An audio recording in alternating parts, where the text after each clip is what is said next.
Stell dir vor, du fahrst nachts auf der Autobahn, alles ist ruhig.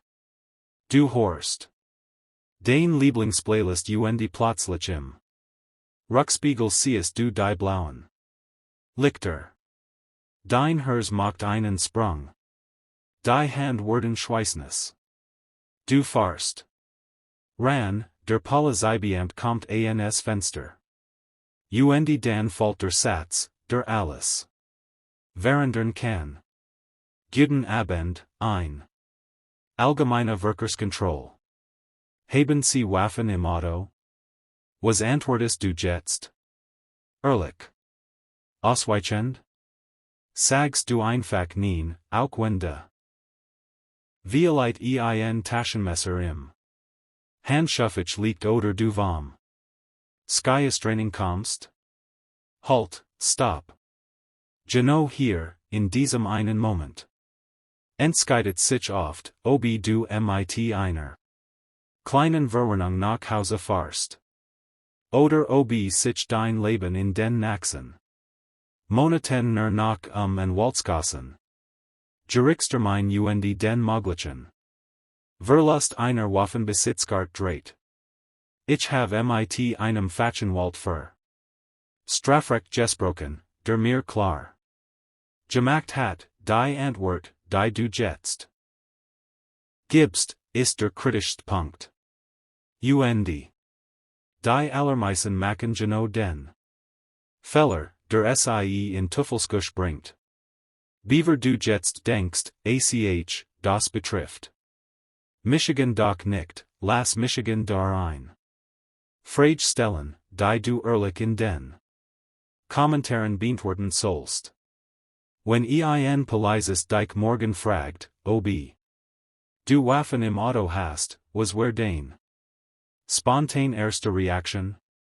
Sag es mir unten, denn ich verspreche nach diesem Video wirst du dies Frage nie wieder so beantworten wie für das ganz richtig einordnen zu können, müssen wir zuerst mal klären, was überhaupt ein Waff im Sinn de Gesetzes ist. Und de Wort es für viel schon überraschend. Die meisten denken bei dem Wort Waff sofort an ein Pistol oder ein Gur. Aber das deutsche Waffengesetz, das Waff, ist de wesentlich umfassender.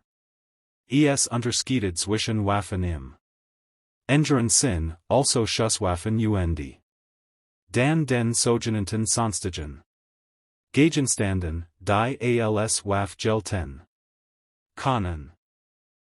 Und genau da liegt die Fall. Hast du ein Handmesser im Auto, also 1, dass du mit einer Hand offen, vielleicht mal als an Denken mitgenommen hast, vielleicht sogar einen Teleskopschlagstock, den jemand mal für alle Fall ins Handschuffich gelegt hat. All das sind im rechtlichen Sinn Waffen. Und wenn du die im Auto hast und die entsprechend Erlaubnis, dann bist du nicht nur im Bereich einer Ordnungswidrigkeit, sondern ganz schnell im Bereich einer Straftat. Ich have mal einen Fall gehört.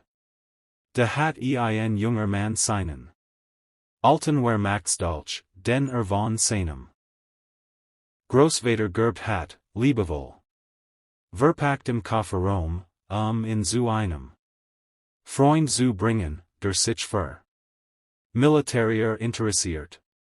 Die Polizei hat ihn eingehalten und als die Frage nach Waffen kam, sagt nein, have ich nicht.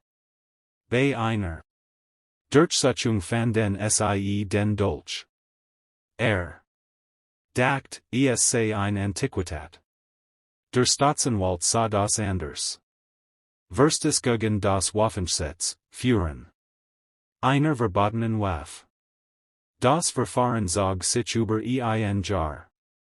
Die Kosten beliefen sich auf mehrere 1000 Euro.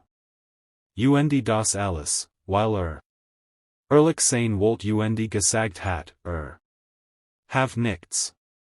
Und hier kommen wir zum Kern de Problems, zu dem, was der Anwalt mir mit Nachdruck gesagt hat. Die Frage, haben Sie Waffen im Auto?